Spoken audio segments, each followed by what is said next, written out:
Hello बच्चों, welcome back to the new lecture. बच्चों, आज के इस लेक्चर में हम एक न्यू टॉपिक को शुरू करने वाले हैं जो कि है होमोमॉर्फिज्म। आज के इस लेक्चर में हम होमोमॉर्फिज्म के बारे में डिस्कस करेंगे और साथ ही यहाँ पर एक बहुत ज़्यादा इंपॉर्टेंट थ्योरम है जो कि है फर्स्ट थ्योरम ऑन होमोमॉर्फिज्म, जो कि एग्जाम के पॉइंट ऑफ व्यू से बहुत ज़्यादा इंपॉर्टेंट है। मैं आज आपको उसकी स्टेटमेंट के बारे में बताऊँगा और साथ में उसके प्रूफ को भी आपको बताने वाला हूँ।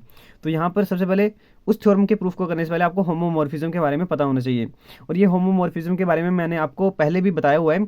अगर आप लोगों ने क्वेश्चन पेपर के सोल्यूशन वाली वीडियो को अगर आपने देखा होगा तो मैंने आपको वहाँ पर भी होमोमॉर्फिज्म, आइसोमॉर्फिज्म और कर्नल ऑफ होमोमॉर्फिज्म के बारे में बताया हुआ था। तो एक बार फिर से मैं आपको फर्स्ट थ्योरम ऑन होमोमॉर्फिज्म का प्रूफ करवाने से पहले यहाँ पर इस होमोमॉर्फिज्म से आपकी इंट्रोडक्शन करवा देता हूँ। तो होमोमॉर्फिज्म होता क्या है?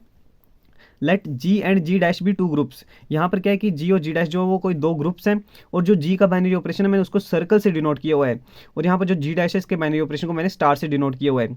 तो यहाँ पर क्या है कि then mapping f from g to g dash is called homomorphism if f of a circle b is equal to f of a star f of b for all a b belonging to g।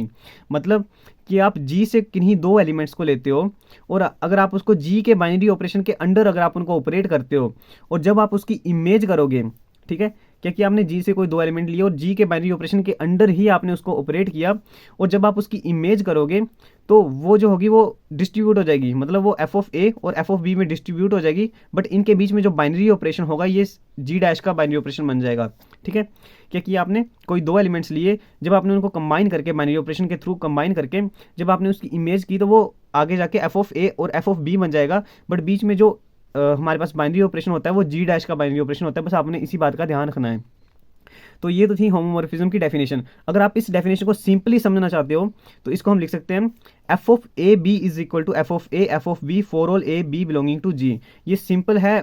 मतलब यहाँ पर जब हम questions को solve करते हैं तो वहाँ पर हम डायरेक्ट इसका यूज़ कर सकते हैं कि F of A B is equal to F of A F of B होता है for all A B belonging to G. जो होमोमॉर्फिज्म होती है उसकी डेफिनेशन के अकॉर्डिंग एक्चुअल में होता ही यही है कि F of A B is equal to F of A F of B. और आपके यहाँ पर आपको ऑलरेडी अंडरस्टूड होगा कि यहाँ पर जो इन दोनों के बीच में जो ऑपरेशन होगा वो जी का होगा और इन दोनों के बीच में जो बाइनरी ऑपरेशन होगा वो जी डैश का होगा। ठीक है, तो ये होता है हमारे पास होमोमॉर्फिज्म। अब नेक्स्ट है आइसोमॉर्फिज्म और homomorphism which is one one that is called isomorphism, और आप इसको ऑन टू भी बोल सकते हो। तो वन वन क्या होता है ये मैंने आपको बताया हुआ है कि अगर इमेजेस इक्वल होंगी तो एलिमेंट्स भी इक्वल होंगे, ये हमको वन वन बताता है। तो यहाँ पर अभी नेक्स्ट है कर्नल ऑफ होमोमॉर्फिज्म। यहाँ पे ये जो आइसोमॉर्फिज्म है और ये जो कर्नल ऑफ होमोमॉर्फिज्म है ये बहुत ज़्यादा इंपॉर्टेंट होने वाला है और होमोमॉर्फिज्म की डेफिनेशन तो ये आपको पता ही होनी चाहिए। तो कर्नल ऑफ होमोमॉर्फिज्म होता है कि हमारे पास जो कोई भी ऐसा होमोमॉर्फिज्म, सबसे पहले हमारे पास होमोमॉर्फिज्म होना चाहिए। उसके बाद यहाँ पे ये जो कर्नल ऑफ एफ होता है ये हमारे पास सबसे पहले एक सेट की तरह हम इसको डिफाइन कर सकते हैं और बाद में ये ग्रुप बनेगा या नॉर्मल सब ग्रुप बनेगा वो आपको आगे पता चल जाएगा जब हम थ्योरम्स को करेंगे। तो यहाँ पे ये जो कर्नल ऑफ एफ होगा इसको हम एक सेट की तरह डिफाइन करेंगे और इस सेट में वो एलिमेंट्स आएंगे, इस सेट में जी को बिलोंग करते हुए वो एलिमेंट्स आएंगे जिनकी इमेज जो है वो ई डैश के इक्वल होगी और जो ई डैश है वो यहाँ पर आइडेंटिटी एलिमेंट है जी डैश का। ठीक है, अब मैं आपको इसको सिंपल में समझाता हूँ कि हमने क्या किया कि हमारे पास यहाँ पर दो ग्रुप लिए हमने जी और जी डैश और यहाँ पर ये जो है ये होमोमॉर्फिज्म है, function from G to G dash जो वो हमारे पास होमोमॉर्फिज्म है। तो जब हम इस जी से ऐसे एलिमेंट को चूज करेंगे जिनकी इमेज जो है वो जी डैश के आइडेंटिटी एलिमेंट के इक्वल आ रही है, जी डैश एक ग्रुप है और इसका आइडेंटिटी एलिमेंट होगा। तो जब हमने जी के एलिमेंट्स लिए और जब हमने उनकी इमेज की तो वो हमारे पास अगर ई डैश के इक्वल आ जाती है यानी कि जी डैश के आइडेंटिटी एलिमेंट के इक्वल आ जाती है तो वो जो एलिमेंट्स होंगे वो चले जाएंगे इस कर्नल ऑफ एफ में। ठीक है, तो कर्नल ऑफ एफ की डेफिनेशन आपको क्लियर होगी। इसको मैं आपको ऐसे भी बता सकता हूँ कि ऐसे एलिमेंट्स डोमेन के जिनकी इमेज को डोमेन में आइडेंटिटी एलिमेंट के इक्वल आ रही है, जी के ऐसे एलिमेंट जिनकी इमेज ई डैश के इक्वल आ रही है वो चले जाएंगे कर्नल ऑफ एफ में। ये बहुत ज़्यादा इंपॉर्टेंट है इसलिए मैं आपको ये बार बार बता रहा हूँ। तो कर्नल ऑफ एफ की डेफिनेशन आपको क्लियर होगी। तो अब यहाँ पर नेक्स्ट है ये जो इंपॉर्टेंट रिजल्ट्स हैं ना ये बहुत ज़्यादा इंपॉर्टेंट है। ये आप क्वेश्चंस में या थ्योरम्स के जो प्रूफ है उनको करते टाइम आप इनको यूज़ कर सकते हो। तो यहाँ पर है if F is homomorphism from G into G dash then following results holds. अगर f जो हमारे पास होमोमॉर्फिज्म हुआ तो ये वाले जो रिजल्ट हैं ये होल्ड करेंगे ही करेंगे। सबसे पहला रिजल्ट है कि f of e is equal to E dash होगा, ये हमेशा होता है। ठीक है, ये हमेशा होता है कि f of e is equal to E dash होगा। अब यहाँ से आपको क्या पता चल रहा है कि जो e है वो चला जाएगा कर्नल ऑफ f में, क्योंकि हमने क्या बोला कि ग्रुप जी के ऐसे एलिमेंट्स जिनकी इमेज जो है, इमेज करने पर वो ई डैश के इक्वल हो जाते हैं। तो यहाँ पर देखो एफ ऑफ ई की हमने इमेज की तो वो ई डैश के इक्वल हो गया, तो यानी कि ई क्या चला गया, यहाँ ई जो है ये कर्नल ऑफ एफ में चला जाएगा। तो यानी कि जो कर्नल ऑफ एफ होता है वो नॉन एम्प्टी होता है अगर होमोमॉर्फिज्म हुआ तो, ठीक है। तो ये आपने रिजल्ट याद रखना है कि जो एफ ऑफ ई होता है वो हमेशा ही ई डैश के इक्वल होता है।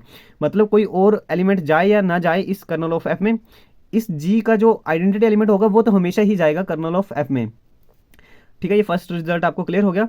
सेकंड रिजल्ट है F of A inverse is equal to F of A whole inverse. मतलब अगर एलिमेंट का इनवर्स है और जब आप उसकी इमेज कर रहे हो तो वो उस पूरे का भी इनवर्स हो जाएगा, ठीक है। ये पूरे का इनवर्स हो जाएगा for all A belonging to G, G के हर एक एलिमेंट के लिए। और यहाँ पर ये जो इनवर्स की प्रॉपर्टी में ही नहीं बल्कि यहाँ पर अगर आप पावर में कोई भी इंटीजर ले लोगे तो आप ये जो रिजल्ट है ये उसके लिए भी होल्ड करता है। That is F of A raise power N is equal to F of A whole raise power N for all N belonging to integers. तो ये इंटीजर्स के लिए भी होल्ड करता है। तो यहाँ पर ये जो फर्स्ट और सेकंड रिजल्ट है ये बहुत ज़्यादा इंपॉर्टेंट है, हम इनका बार बार यूज़ करेंगे थ्योरम्स को प्रूव करते टाइम। तो अभी हम फर्स्ट थ्योरम ऑन होमोमॉर्फिज्म को करते हैं, तो वहाँ पर हम इनका ही यूज़ करेंगे, तो इसलिए मैंने आपको ये पहले ही अच्छी तरह से समझा दिया। तो अभी यहाँ पर है फर्स्ट थ्योरम ऑन होमोमॉर्फिज्म। तो हो सकता है आपको एग्जाम में डायरेक्ट पूछा जाए state the first theorem on homomorphism and prove it. तो यहाँ पर आपको खुद ही इसकी स्टेटमेंट लिखनी पड़ेगी, तो इसलिए आपको स्टेटमेंट तो इसकी लर्न करनी पड़ेगी और स्टेटमेंट इसकी एक्चुअल में ईजी है। तो फर्स्ट थ्योरम ऑन होमोमॉर्फिज्म है स्टेटमेंट के साथ let G and G dash be two groups if function from G to G dash is a homomorphism then kernel of F is a normal subgroup of G, ठीक है। तो हमने क्या बताना है कि अगर हमारे पास होमोमॉर्फिज्म हुआ तो कर्नल ऑफ एफ जो होगा वो नॉर्मल सब ग्रुप होता है जी का। इसलिए मैंने आपको स्टार्टिंग में कहा था ना कि वो सेट जो हमने कंसीडर किया हुआ है कर्नल ऑफ एफ का वो सब ग्रुप होगा या नॉर्मल सब ग्रुप होगा, वो आप बाद में थ्योरम में आपको पता चल जाएगा।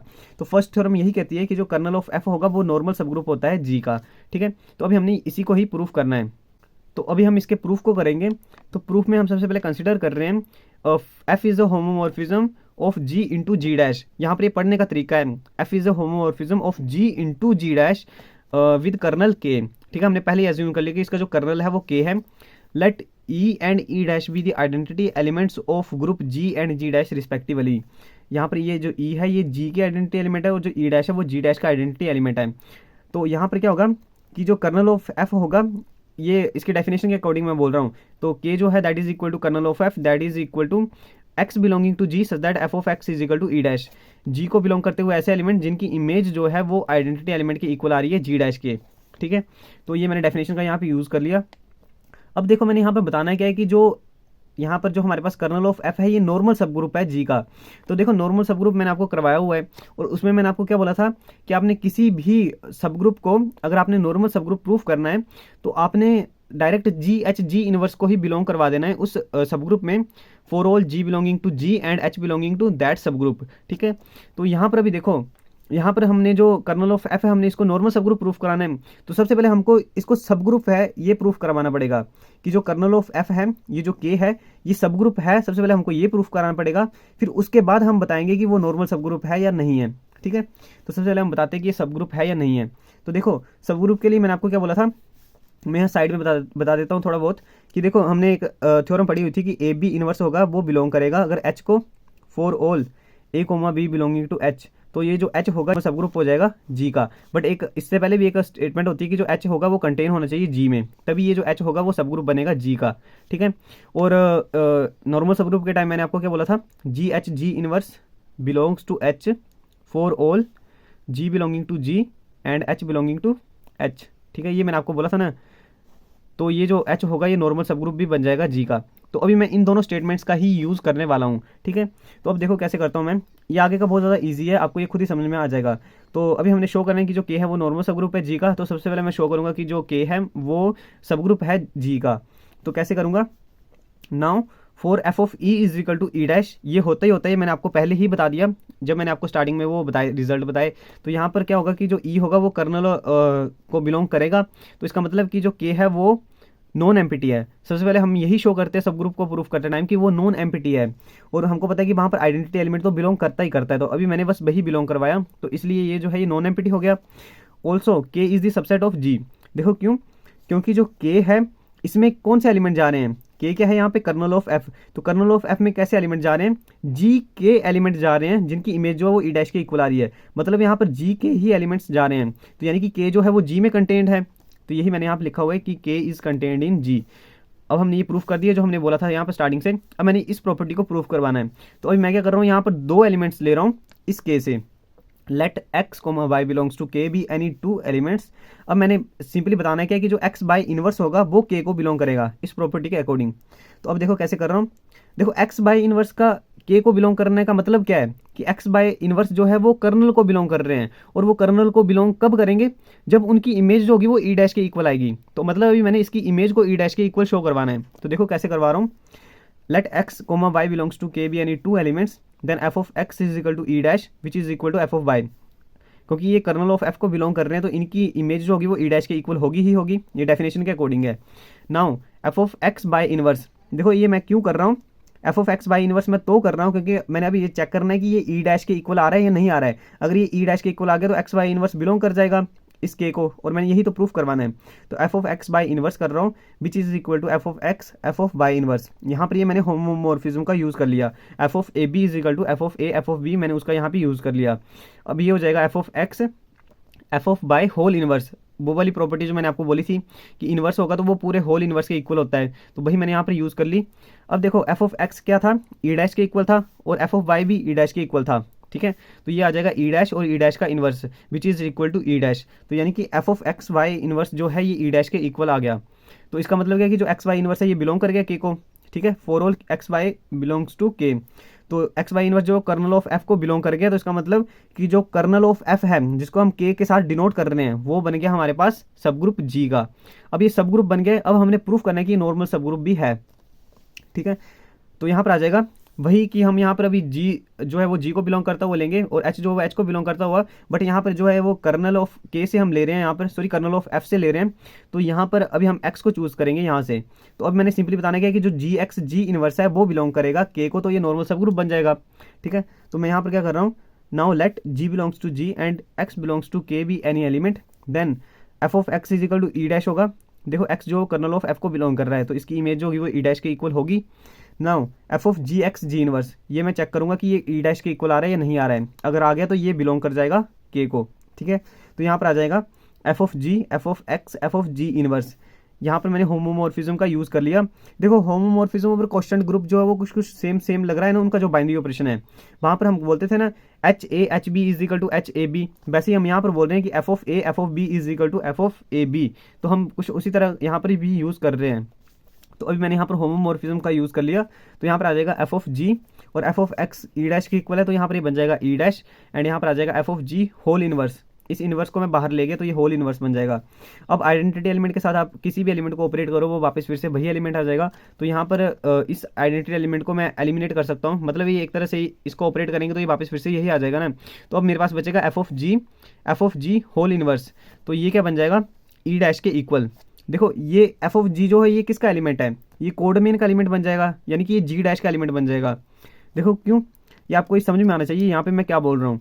देखो जो जी है वो जी का एलिमेंट है, जब मैं इसकी इमेज करूँगा तो वो किस में चली जाएगी, जी डैश में।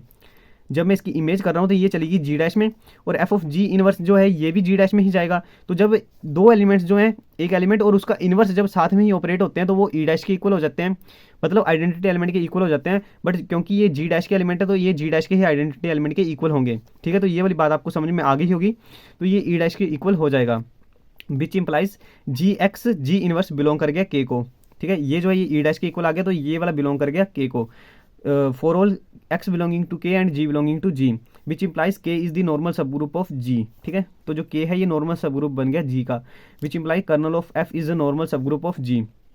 तो अब आपको इस थ्योरम से क्या पता चला कि अगर हमारे पास होमोमॉर्फिज्म दिया हुआ है तो जो उसका कर्नल ऑफ एफ होगा वो नॉर्मल सब ग्रुप होगा जी का, ठीक है। तो इस थ्योरम का प्रूफ जो है ये आप लोगों को समझ में आ गया होगा।